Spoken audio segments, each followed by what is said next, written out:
Boa tarde, pessoal. Boa tarde, Vera, Isabela, os participantes. Hoje daremos início a mais uma atividade, com a Vera, essa professora, de português que tem acompanhado. Já estamos no terceiro encontro, falando sobre linguagem. E hoje será o nosso último encontro, com a Vera, por esse ano. Contamos com você, Vera. Seja muito bem-vinda. Muito obrigada. Muito obrigada, Aline, por essa apresentação tão gentil. Se você puder projetar, eu te agradeço. Sim.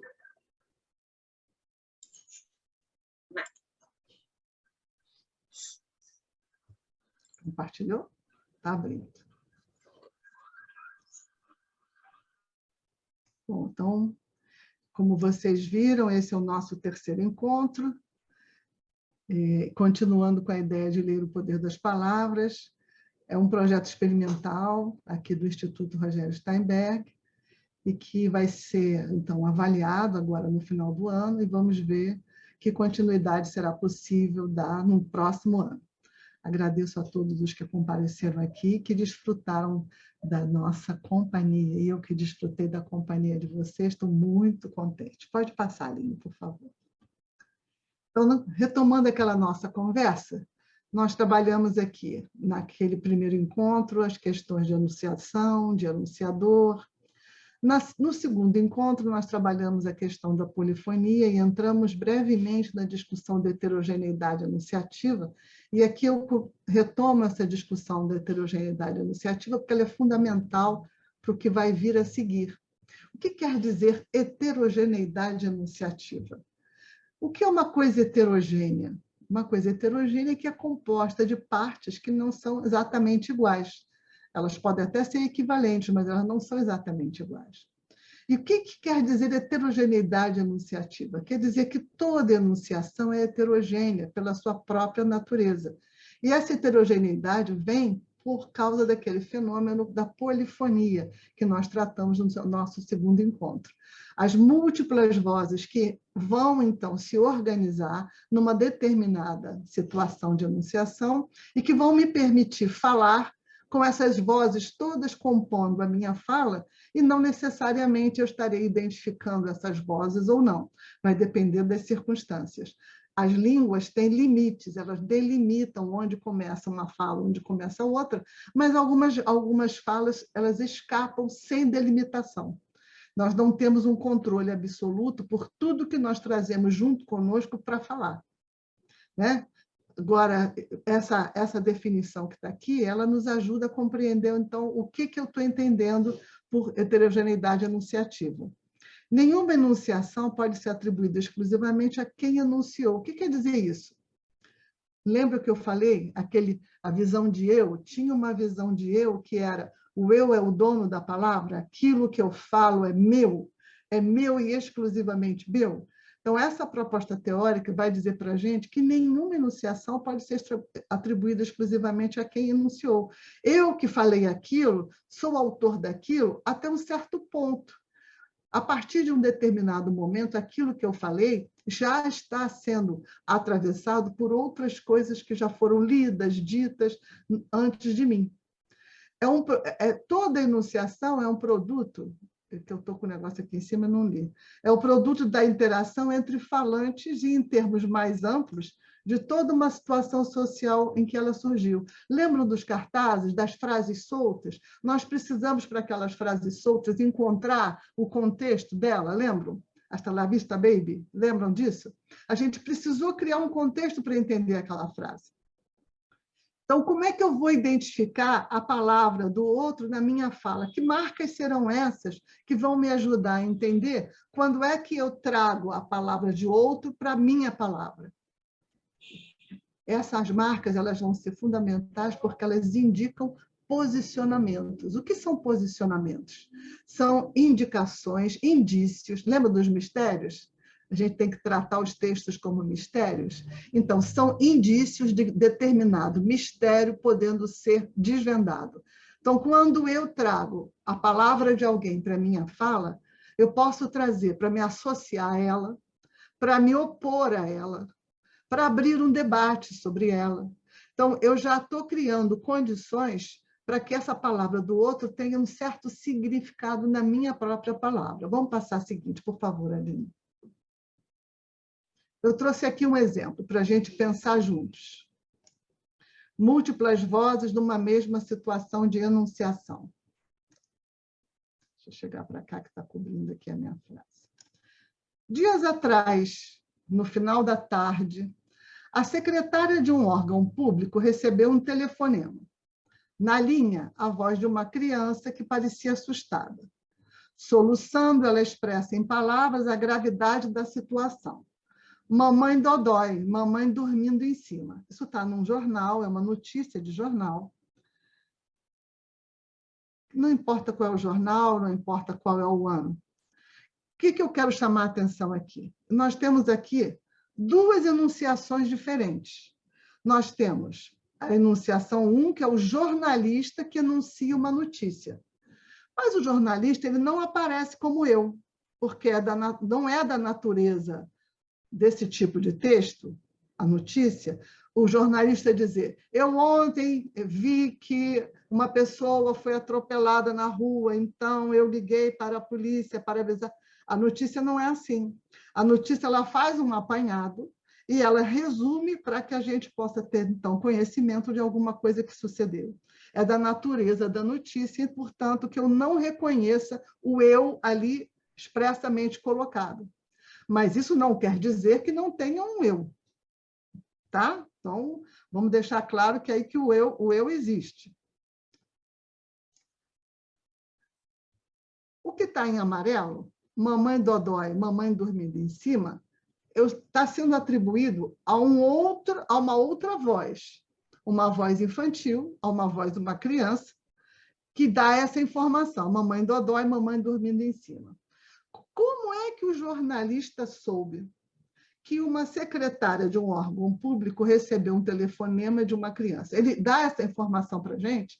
Ele diz assim: a secretária do órgão público tal me ligou para me dizer que uma criança ligou para ela para dizer que a criança disse isso. Não, ele não fez isso. A notícia ela não tem esse vai e volta. Em geral, ela dá a informação, a gente recebe essa informação como se fosse uma informação só. A gente nem questiona quem foi que disse para o jornalista que a secretária recebeu o telefonema. A gente dá isso como verdade e segue. E vai comentar com um amigo, com um vizinho: olha, que coisa, você soube que ontem uma criança ligou para o órgão tal e avisou que a mãe não estava bem e foram lá socorrer a mãe dela? Porque aí a secretária mandou o SAMU lá para ver o que tinha acontecido com a mãe dela. Nossa, que coisa, eu nem soube. Portanto, esse fato vira uma verdade a partir de uma notícia. E esse é o grande campo de discussão hoje, o que é fake news e o que não é fake news, né? Fake news, não fake news, de onde a gente tira as comprovações daquilo que nos é apresentado como fato objetivo. Essa é uma discussão infinda, ela não termina, porque nós precisamos confiar em quem para acreditar nisso aqui? No jornal. O jornal tem que ter uma respeitabilidade social. O jornal, quando eu digo, é a empresa, né? A empresa que publica aquele jornal. Tem que ter uma respeitabilidade social, um reconhecimento de um trabalho sério de apuração dos fatos, para que a gente, ao ler isso aqui, a gente compreenda: olha, que coisa, isso aconteceu mesmo. Nós estivemos em contato com duas enunciações diferentes. Vejam, duas enunciações no mínimo, né? Se a gente considerar que a secretária ligou para o jornalista para contar essa história, tem uma terceira enunciação, que nem está aqui. Então, vocês vejam a polifonia colocada aqui. Nós estamos lendo isso aqui como uma notícia, mas a verdade é que nós estamos ouvindo mais de uma voz aqui. Ficou claro? Nós lemos dois enunciados, o enunciado em azul e o enunciado em amarelo. E tudo é lido como uma coisa só, a notícia. Ficou mais ou menos claro que o que está em amarelo está em aspas, porque está entrando como uma citação do discurso da criança? Ou seja, o jornalista está citando aquilo que a criança deverá ter dito ao telefone para a secretária. Aí eu pergunto para vocês, essa citação é fiel? O fato de eu colocar 2 pontos e aspas quer dizer que a criança falou exatamente assim? Pode ser que sim, pode ser que não. Pode ser que ela tenha falado, por exemplo, chorando. Isso aqui não apareceu, que ela estava chorando.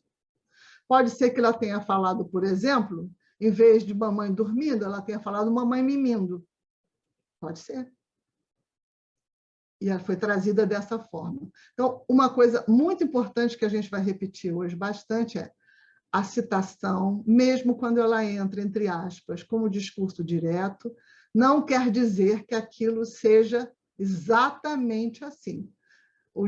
A verdade verdadeira, ela é uma parte do mistério. Vamos seguir mais um, Aline, por favor. Eu trouxe para vocês aqui uma experiência. Quando vocês olham para isso aqui, está em inglês, tá? O que isso aí lembra? O formato, as letras, não importa tanto ainda o que está escrito. Depois a gente vai falar do que está escrito. Mas essa delimitação, essa margem, essa letra toda enfeitadinha, tem aqui embaixo um dia, um horário. Isso lembra o quê? Alguém quer arriscar? Tará, tará, tará, tará, tará. Alguém quer arriscar o que parece isso aqui? Será que para a geração... Uma escritura de alguma coisa é uma possibilidade, é um texto formal, né, João? Ele tem alguma coisa aqui que está chamando a atenção do João para uma escrita formal. Ele pensou numa escritura. Alguém pensou em outra coisa? Pensem em um modelo fixo. É que vocês talvez sejam muito jovens para receber convites como esse. Isso aqui é um convite. Um convite para ir aonde?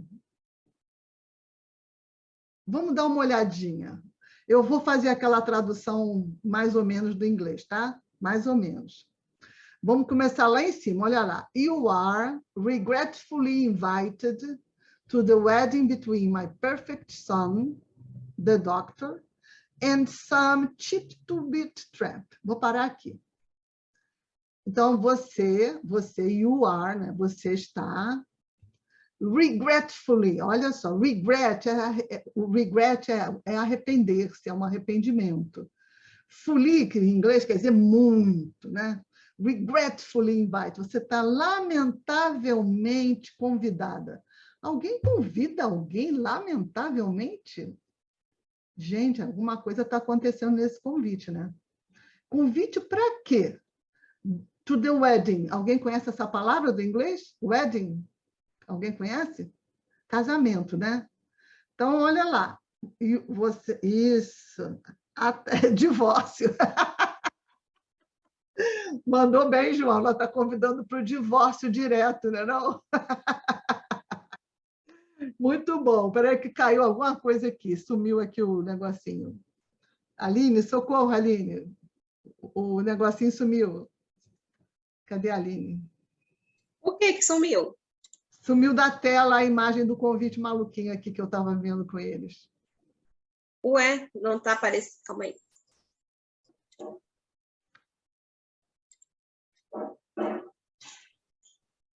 Calma aí, gente. Desculpa, falha técnica. Agora foi?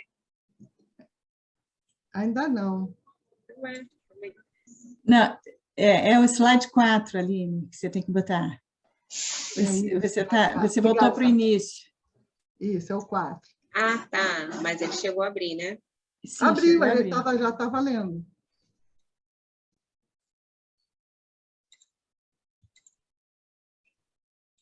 Isso. Muito bom, obrigada, Aline. Então, vamos voltar lá. Então, você está lamentavelmente convidado para o casamento entre My Perfect Son. Todo mundo entende isso em inglês? Meu filho perfeito? Quem é, então, que está convidando para esse casamento? Quem é que fala meu filho perfeito? Um pai, talvez? O pai ou quem? A mãe, né? Ou o pai ou a mãe. Mas é que assim é que são nos convites mesmo, não é? Os convites de casamento botam o nome do pai e da mãe da noiva de um lado, o nome do pai e da mãe da noiva do outro, e são eles que convidam para o casamento dos filhos deles. Nesse caso aqui, a gente só tem o convite feito por, em princípio, uma pessoa, né?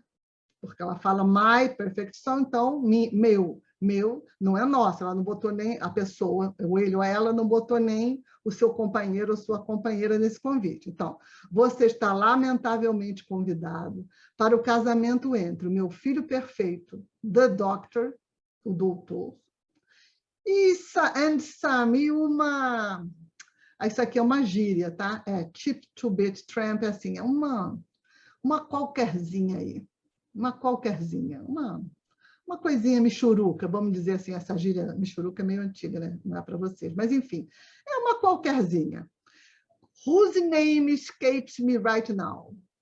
Cujo nome me escapa agora. Ou seja, ela não sabe nem o nome da pessoa com quem o The Doctor vai casar. Nem nós. Não sabemos nem o nome do filho, nem o nome da noiva. E aí o convite continua. The biggest disaster in my family's history will take place at... Aí vai dizer quando. Então, vamos lá. The biggest disaster. Coisa boa não é, desastre, né? Big é grande, biggest é o maior. Então, é o maior desastre da minha família. Peraí que aí depois é que vem a baleia, ainda não é a baleia. O grande desastre, o maior desastre da história da minha família vai acontecer às 9 p.m., que é a forma do inglês colocar 9 da noite, né? No sábado, setembro, no dia 8, and no doubt end in divorce. Olha lá, João, como você adivinhou. E sem dúvida vai terminar em divórcio. Portanto, ela está convidando para o divórcio. O João acertou na mosca, né? Hopefully, in time, to still be eligible for an annulment. Assim, esperançosamente, a tempo de ainda ser escolhido para o anulamento. Gente, a pessoa não se satisfaz com o divórcio, ela quer que seja anulado. The overwhelmingly disappointed heartbreak. Só desgraça, tá? Aqui é só desgraça. Que é assim, um coração quebrado, desapontado da cerimônia, vai ser seguido pelo jantar, onde serão servidas nozes, porque qualquer que seja a cara dela, what's her face, ela tem uma alergia.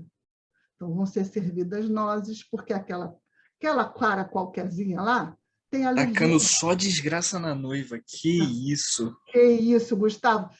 Quem é, então, que enuncia esse convite aqui? Quem é que anuncia esse convite aqui, depois que a gente acabou de ler? Quem seria esse eu aqui?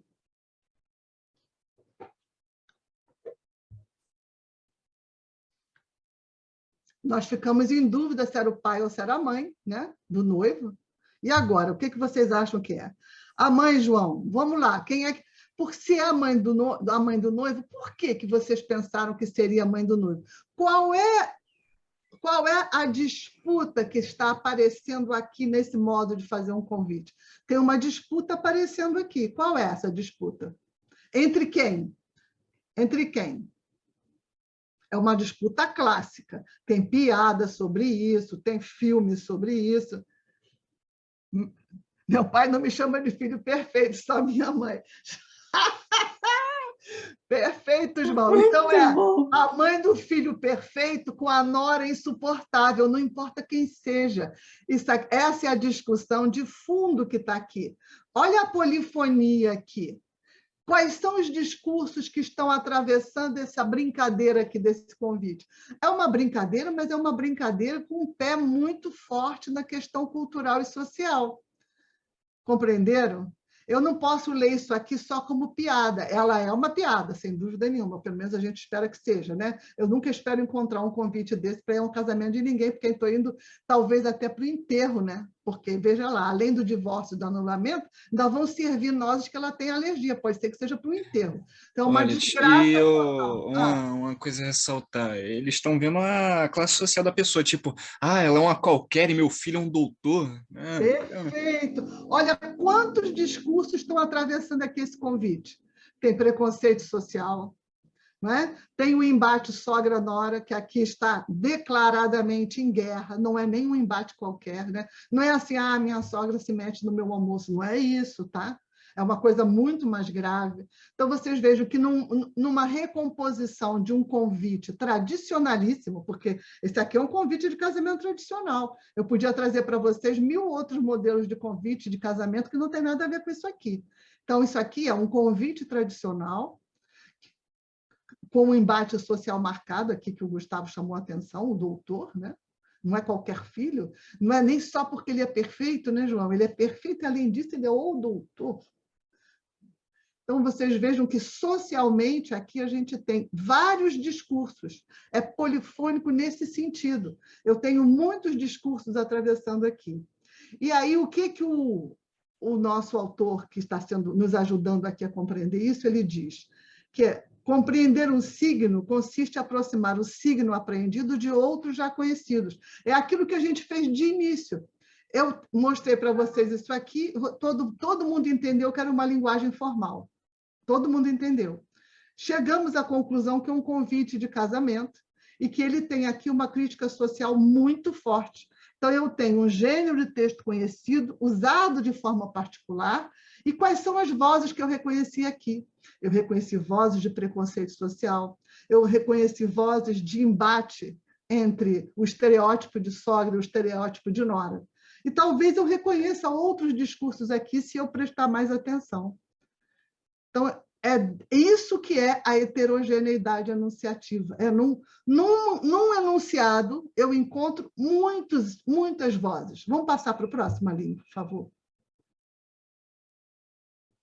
Esse aqui. Essa matéria é uma matéria que estava numa revista que eu vi, se eu não me engano, eu estava no dentista, no médico, não sei. É uma propaganda dessa máquina fotográfica, que é a Canon. É uma marca bem conhecida, e vocês talvez já tenham ouvido falar. Depois que os celulares entraram, com a força que entraram para a fotografia, as máquinas fotográficas, exclusivamente fotográficas, elas ficaram muito na mão dos profissionais, né? Antigamente, a gente podia ter uma Canon em casa, uma simplesinha, não essa aqui, né? Uma simplesinha, ou uma, sei lá, umas outras, nem me lembro mais das marcas. O que a gente tem aqui? A gente tem uma matéria, uma propaganda da Canon, numa revista, que era uma revista... Ela não era propriamente científica, assim, uma revista científica para circular em universidade, não é isso não. Mas era uma revista tipo National Geographic, assim, esse tipo de revista, que tem matérias que são de pesquisa, mas que vêm numa linguagem de divulgação científica, mais ou menos isso. Então, a propaganda aqui é a qualidade da Canon para bater fotos à distância. Então, ela botou uma foto aqui, todo mundo reconhece que animal é aquele ali que foi fotografado? Todo mundo consegue ver o que é? Conseguem ver? Não conseguem? Que animal seria esse? Alguém consegue dizer? Bom, é o mar. Entramos num acordo que isso aí é mar? Essa espuminha branca é do movimento do animal que está se mexendo na água. É um animal bem grande, é a baleia. Estão vendo a baleia? Deu para ver baleia? Tem pelo menos umas 2 baleias aí. Não sei se tem uma terceira para cá, mas 2 eu consigo ver bem. Todo mundo conseguiu achar as baleias da água? Conseguiram? Então, vocês vejam lá. Qual é o título da propaganda da Canon? Wildlife as Canon sees it, quer dizer, a vida selvagem como a Canon a vê. Ou seja, a Canon vê a vida selvagem de longe, fotografada, numa câmera super potente, para que a gente possa olhar para essa imagem e dizer: ai, que lindas baleias no mar, elas são as baleias azuis e elas estão em extinção. Isso tudo está escrito aqui, tá? as baleias estão se alimentando nesse momento, elas vão para esse lugar para se alimentar e criam uma visão espetacular no Pacífico. E elas foram fotografadas 300 metros acima. Vejam a qualidade, então, da máquina para captar uma imagem a 300 metros de distância. E aí, continuam dando aqui qualidades para a máquina e qualidades para as baleias. Então, olha ali, because of his sheer, sabe? Por causa do seu tamanho muito grande, as baleias azuis são majestosas e são alvos primeiros dos baleeiros. E quase foram em extinção nos anos 60. As últimas baleias agora estão protegidas, mas a sua população ainda, que é espalhada pelos oceanos, ela ainda é pequena, né? Para salvar do perigo as espécies, é preciso proteger os seus habitats e compreender o papel especial que cada espécie tem no ecossistema. Fotografar, tanto como forma científica, como ferramenta científica, como meio de comunicação, pode ajudar a promover maior cuidado e compreensão da baleia azul e da sua e da herança da sua vida selvagem. Então, vocês vejam que é um texto bonito, que valoriza a máquina e valoriza a baleia azul. Quando eu vi isso, eu apliquei aquela sugestão que eu dei para vocês. Eu pensei, que estranho! Por que a Canon está fazendo uma publicidade falando de baleia? Que estranho! Esse meu que estranho vem desse hábito que eu fui adquirindo ao longo da vida, que eu estou sugerindo que vocês adquiram. Desconfia, isso é um indício de alguma coisa, de algum mistério. Não sei qual mistério. Não sei. Fui procurar. Entrei na internet, mexi daqui, mexi dali, mexi daqui, mexi dali. Por favor, Aline, passa o próximo. O que eu achei? Achei o Greenpeace, aquela ONG que é bastante famosa no mundo todo, né? Porque ela atua fortemente na defesa do meio ambiente, muito fortemente, né? Eles têm muitos equipamentos, eles têm navios, eles têm helicóptero, eles têm uma equipe grande, muitos técnicos. E eles intervêm diretamente junto a governos e junto a grandes empresas para que certas atitudes de enfrentamento contra o meio ambiente sejam vistas por essas autoridades e tomem alguma decisão. Eles têm uma atividade muito forte em relação aos governos e grandes empresas. E, portanto, o Greenpeace entrou num contato direto com a Canon, pedindo apoio da Canon para que o Japão não matasse mais baleias. Vocês sabem que a Canon é uma empresa o quê? Japonesa. Talvez seja uma das maiores empresas japonesas que estão mundializadas, né? E, portanto, esse pedido feito à Canon, para que ela fizesse essa interveniência direta com o governo japonês, a partir de uma demanda do Greenpeace, o Greenpeace, então, faz uma denúncia. E vocês vão ver que tem uma denúncia, a denúncia está em francês. Olha só. Só estou mostrando para vocês que a nossa vida ela é atravessada o tempo inteiro. Olha o que está escrito aqui. O Greenpeace está de acordo que se possam capturar as baleias sobre película de foto ou suporte numérico, que é como em francês chama o digital, tá? Em francês, suporte numérico são os mecanismos digitais, são chamados de numérique. Então, o Greenpeace... Tem uma coisa cobrindo aqui. Percebeu que o maior fabricante de aparelhos de fotos digitais do mundo, a Canon, não está disposta a condenar a utilização dos arpões, apesar da sua campanha publicitária e dos programas de subvenção muito mediatizados por essa empresa em favor das espécies ameaçadas e do meio ambiente em geral. Então, vocês vejam, a Canon fez aquela publicidade linda, grande, de página inteira, numa revista super cara, colorida, papel lindo. Mas quando o Greenpeace pediu para ela intervir junto ao governo do Japão, para que o governo proibisse a pesca por arpão de baleia, a Canon se negou. Então, olha lá, continuando. Greenpeace oficialmente pediu ao PDG da Canon, PDG é em francês o mesmo que CEO em inglês, que é o presidente da empresa, tá? Ao PDG da Canon, no Japão, de denunciar a caça da baleia japonesa. Não, a caça japonesa da baleia, porque está ao contrário.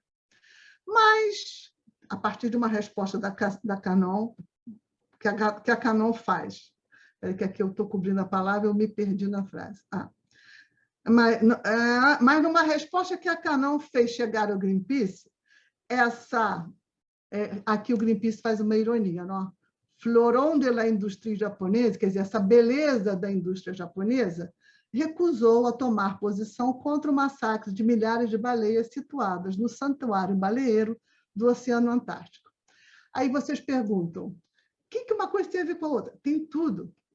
Porque se a empresa quer construir para si uma imagem de protetora do meio ambiente e bate foto justamente daquilo que é a grande crítica contra o governo japonês, que é a manutenção da caça da baleia predatória, uma caça totalmente predatória da baleia, a Canon faz uma propaganda para dizer que ela protege a baleia, mas na hora que ela tem que tomar a decisão para enfrentar o governo japonês, ela recua. Vocês compreenderam aqui onde que está a polifonia, a heterogeneidade iniciativa? Ninguém fala sozinho, é aquilo que eu disse. A Canon, quando fez aquela propaganda, não estava falando só para ter uma imagem boa de si mesma. Ela estava nem só para proteger as baleias. Ela estava criando condições de apoio também por parte do governo japonês para dizer que não. Compreenderam? Vocês vejam que o jogo é um jogo muito mais complexo do que aparenta. Por isso que nós temos que buscar os indícios. Quer passar a próxima, por favor, Aline? Então, vejam aqui que eu vou fazer um resuminho aqui. Ó. Um discurso só existe na relação com um outro discurso. Então, assim, quando eu digo, a Canon é uma empresa boa, ela protege a natureza e ela quer defender as baleias. Esse é o discurso 1 que a Canon diz dela mesma. É isso que ela diz dela naquela propaganda. Aí o Greenpeace vem e diz assim, no discurso 2, a Canon é uma empresa mentirosa, porque ela não protege nada, porque quando ela foi chamada a defender as baleias, ela recuou. Vocês acham que a Canon se reconhece nesse discurso 2? Quando ela ouvir isso, ouvir engraçado, porque é uma empresa, né? Quando chegar ao conhecimento dessa empresa, que alguém disse isso sobre a empresa, ela vai dizer, não, sim, tem razão, nós somos assim mesmo, estamos dizendo que vamos defender, mas não defendemos. Eles vão dizer isso? Dificilmente. Então, assim, você tem sempre um discurso 1, que quando é falado por outro, que é o discurso 2, esse discurso 1 não se reconhece nesse discurso 2. É da natureza da polêmica, do debate. É igual quando a gente vê programa de campanha política, quando tem os debates dos candidatos, o candidato A fala assim, o candidato B disse que ia comprar merenda e não comprou a merenda. Aí o candidato B, quando é a vez dele de responder, ele vai dizer, é verdade, eu disse que ia comprar merenda e não comprei. Ele vai dizer isso? Não.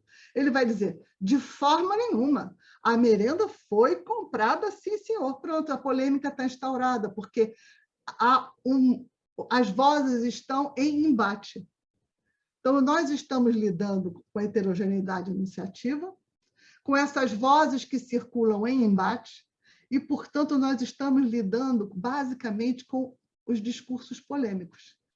Aquilo que não é polêmico, que não abre ai, meu Deus, não falei isso, não falei aquilo, não é tão grave, mas quando entra na questão mais gravemente polêmica, nós todos ficamos nessa situação de dizer que aquilo que a gente disse não é o que o outro disse da gente. né? Por exemplo, vou dar um exemplo familiar. Resolvi com meu marido que nós íamos comprar, vamos dizer, uma tinta amarela para botar em casa. E eu disse, vamos dizer que eu tenha dito isso, eu não gosto muito de amarelo, mas como você gosta de amarelo, tudo bem, vamos comprar o amarelo.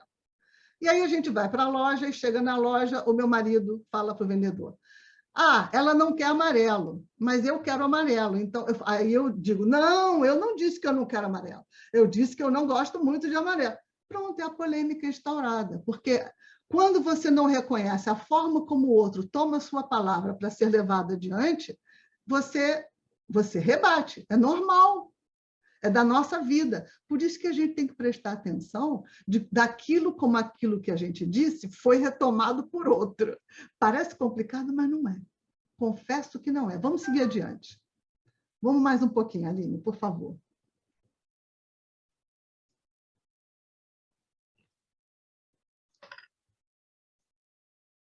Passa mais uma, porque a gente daqui a pouco vai. Eu vou me alongar só um pouquinho, Aline, que a gente demorou um pouquinho para começar hoje, tá? Então, tá? Só uns mais 10 minutinhos, tá bom? Ou menos até, 23, acho que menos de 10. Tudo aquilo que eu falo a partir de alguma coisa que já foi dito.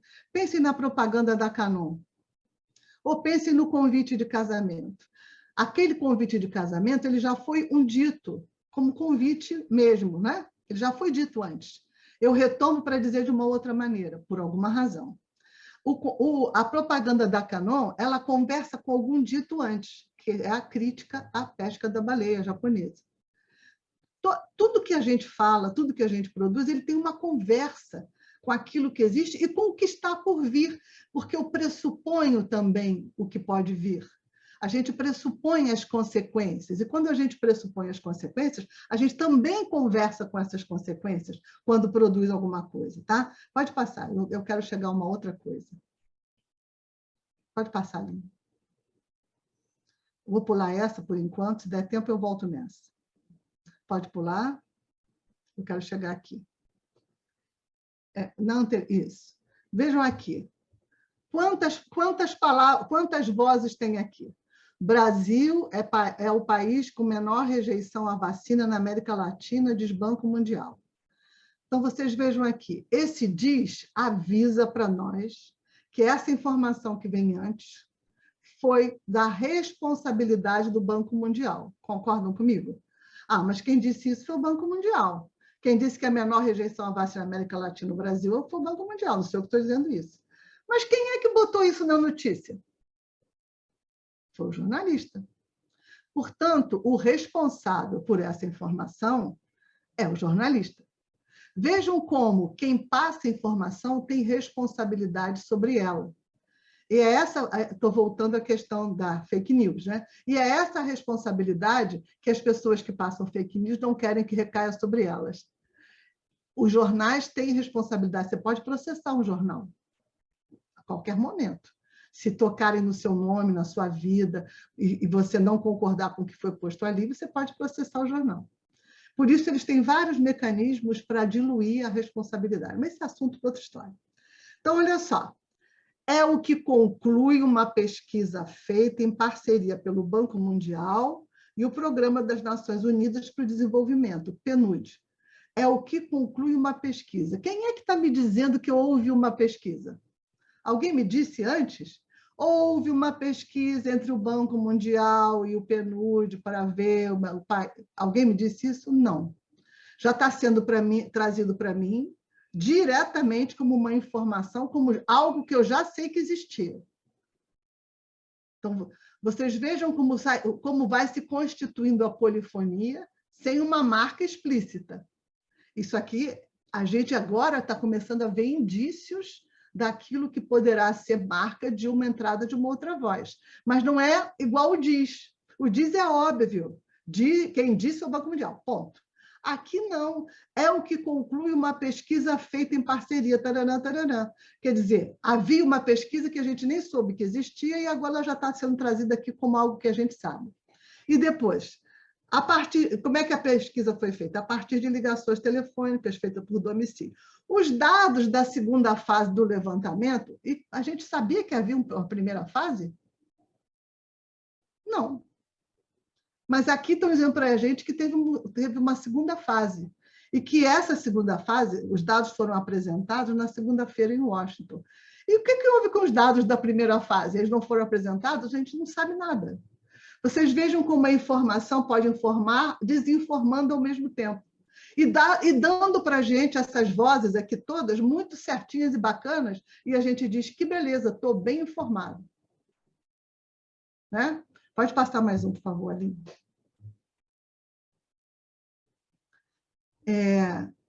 Isso aqui eu vou pular, que eu quero chegar a um outro ponto. Depois, se der tempo, eu volto nessa. Pode passar mais um. Portanto, nós estamos falando de quê? Nós estamos falando de citação. A citação é um fenômeno enorme, enorme. Ele é grande. Ele cabe muita coisa dentro dele. Desde aquelas citações do texto acadêmico de trabalho de escola, que você tem que botar, se for copiar um trecho maior que 3 linhas, tem que separar da margem, tem que botar o nome do autor em caixa alta, o ano, a página. Desde essa citação do texto acadêmico, que é todo amarradinho, e depois a gente pode pensar por quê, até as citações que a gente faz sem nenhuma marca, como a gente está vendo ali. Né? Então, esse discurso citado ele tem um contexto de transmissão que tem a ver com a natureza das relações sociais. Dependendo da relação social que eu estabeleço com o meu interlocutor, a minha citação tem uma cara ou tem outra. Mais uma, Aline, por favor.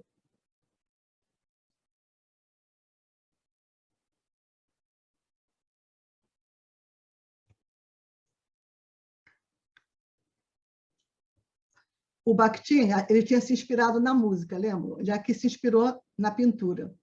Ele vai dizer o seguinte, existe na pintura 2 estilos básicos, há outros detalhes, mas ele pegou os 2 detalhes básicos. É aquela pintura linear em que todos os contornos da pintura são todos muito bem marcados, eu identifico onde termina uma forma e começa a outra, e o estilo pictórico, onde as formas um pouco se misturam. Pode passar, Aline, que eu quero mostrar as pinturas para ficar mais claro.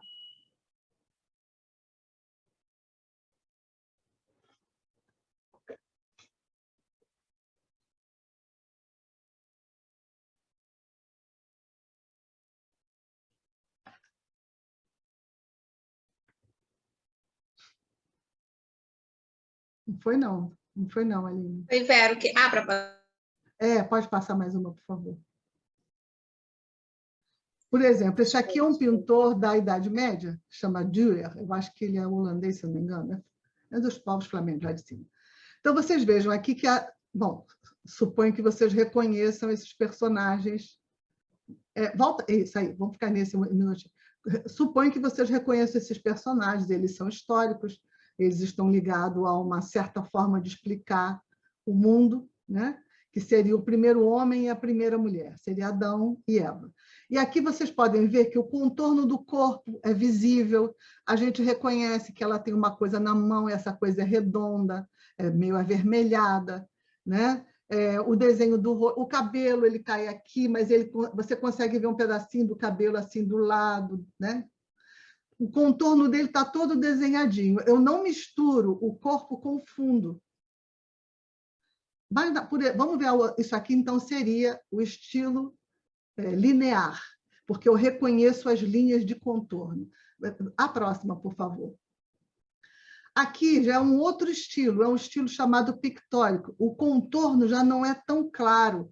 O vestido da menina, a perna da menina, a grama, a mão, fica tudo um pouco misturado. Esses pintores que usaram bastante essa forma de representação da imagem são chamados impressionistas, porque eles trabalham com a impressão sensível do mundo. A forma como o olhar capta sensivelmente a imagem, e não o esforço de copiar a imagem tal qual ela poderia ser na realidade. Então, eles assumem que aquilo que eles pintam não é a realidade, é a impressão sensível. E aqui seria, então, o estilo pictórico. Pode passar, Aline, por favor, já caminhando para o final? Então, o que a gente quer dizer? A gente quer dizer que para a palavra também há esses contornos mais nítidos, que vão ser aqueles que vão ser usados no discurso direto, que são aquelas marcas que a gente tem de travessão, de dois pontos, de aspas, né? De mudança de letra, às vezes se usa o itálico para marcar o discurso direto. Normalmente, o discurso direto, que eu identifico a quem pertence àquela palavra, eu vou dizer, o doutor fulano, que entende muito de vacinas, disse que, dois pontos, abre aspas, as vacinas são boas para todos, fecha aspas. Vejam que é uma voz de autoridade, é uma voz dogmática, que, portanto, quanto mais dogmática é a palavra de quem eu estou trazendo, mais eu tenho a tendência a trazê-la totalmente delimitada, nesse estilo de delimitação claro, que é o discurso direto. Passa para o outro, por favor. Já quando eu trabalho mais nas percepções dos conjuntos, nas possibilidades de compreensão, e não na palavra tal qual ela talvez tenha sido dita, eu vou... Isso, alguma coisa que embolou, mas deixa para lá, dá para ler. Eu vou, então, trabalhar com o discurso indireto, em que eu não tenho, talvez, o sujeito que disse. Eu posso dizer, dizem por aí que a vida é bela. Quando eu digo dizem por aí que a vida é bela, dizem que é a entrada do discurso indireto. Mas quem disse isso? Eu não identifiquei. O discurso indireto ele me ajuda a fazer essas generalizações. O discurso indireto livre ele trabalha com uma dissolução. Eu desmancho aquilo que eu falo com aquilo que o outro fala. E quem ouve ou quem lê fica meio na dúvida quem disse o quê. Tá? É um recurso muito usado em texto literário, vocês vão ver isso com os seus professores de literatura. E, Aline, por favor, fechando aqui o nosso pacote. O que vocês estão vendo aqui?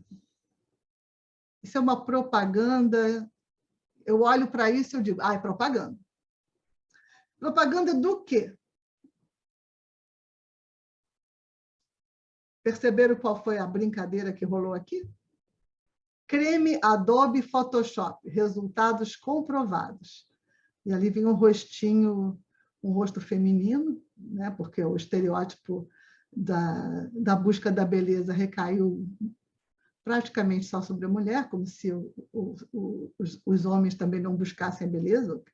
E isso é a Barbie, João, exatamente, né? O estereótipo da beleza feminina, a Barbie, aquela figura longilínea, magra, né? Braços finos, pernas finas, muito distante do padrão de beleza da maior parte da população do mundo, não é da população brasileira, não, tá? É do mundo, né? É um padrão completamente distópico, se a gente quisesse usar essa palavra mais exagerada. Então, ela entra aqui como símbolo de um produto de beleza, com resultados comprovados. Todo mundo sabe o que é o Adobe Photoshop? Todo mundo sabe o que é isso? Vocês conhecem esse programa? Ou esse aplicativo, que agora o programa chama aplicativo, né? Esse aplicativo vocês conhecem? Arthur, é isso aí, um editor de imagem. Então, tem creme para isso, creme para aquilo, loção, tudo que vocês puderem imaginar, o Photoshop faz na imagem de qualquer pessoa.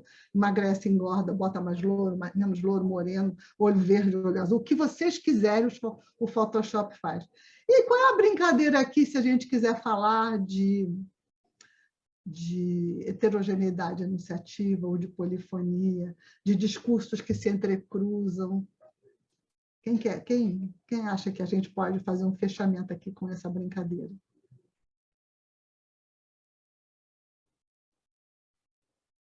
Estamos falando de qualquer beleza, de qualquer forma, de qualquer jeito. O responsável por essa publicidade, eu não sei quem é o responsável, mas ele toma, então, a palavra dos produtos de beleza, dos cremes e das loções, né, que se apresentam assim em tubo e em pote. Ele toma essa palavra, toma esse símbolo e traz para um outro lugar de enunciação. É uma outra enunciação, que não é a enunciação do creme de beleza, mas se apropria dela para dizer, vejam como nós somos melhores do que vocês, né?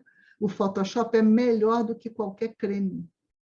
porque ele faz a mágica que você quiser. Esse aqui, vocês gostaram de ver as bailarinas? Esse aqui é uma pintura de um... Pode passar para o Degas? Degas? Ou Degas? É um pintor que fez uma série... Ele pintou muitas coisas, mas ele fez uma série famosíssima só com bailarinas. E aqui vocês estão vendo uma das pinturas de bailarinas, as janelas grandes, o que aparece do lado de fora. E aí eu trouxe em seguida uma pessoa que faz uma citação dele. Aline, você pode passar o seguinte? Acho que eu já passei mais de 10 minutos. Vocês vejam, esse aqui é o Guang Zhenju, ele é um pintor chinês que faz pinturas realistas. E ele está fazendo uma... Aqui, bom, aqui já são 1000 citações. Ele está citando o Degas, tá? Ao pintar uma bailarina. Ele tá, vejam as janelas. As janelas se assemelham muito às janelas do Degas, e a bailarina aqui, então, está sendo trazida como uma citação. E aqui vocês têm a citação... Passa ali, que essa citação está... E aqui você está tendo a Mona Lisa sendo citada e apropriada por muitas situações de anunciação, completamente diferente da situação de anunciação da pintura que o Leonardo da Vinci construiu. Bom, gente, algum comentário, alguma pergunta? Vocês acham que podemos parar aqui? Até porque a hora já passou, eu segui os 10 minutos que eu precisava. Eu segui os 10 minutos, desculpem, tá? Segui os 10 minutos que eu precisava. E, então, se alguém quiser dizer alguma coisa, comentar alguma coisa, estamos aí. Está de boa, né, João? Está de boa. Eu espero que esteja de boa para todo mundo, como está para mim. Fiquei muito feliz de ter tido essa oportunidade de estar com vocês aqui, tá? E quem sabe a gente se vê depois, em outro momento. Aline, muito obrigada. Isabela, muito obrigada também. E obrigada a vocês todos, tá? Muito obrigada, Vera. Foi muito da hora. Valeu, obrigada. Da hora. A gente continua. Obrigada. O ano que vem, se Deus quiser, Isabela também. Muito obrigada. Isso aí. Tchau, gente. Foi um prazer. Tchau, Vera. Obrigada. Tchau, tchau. Pessoal.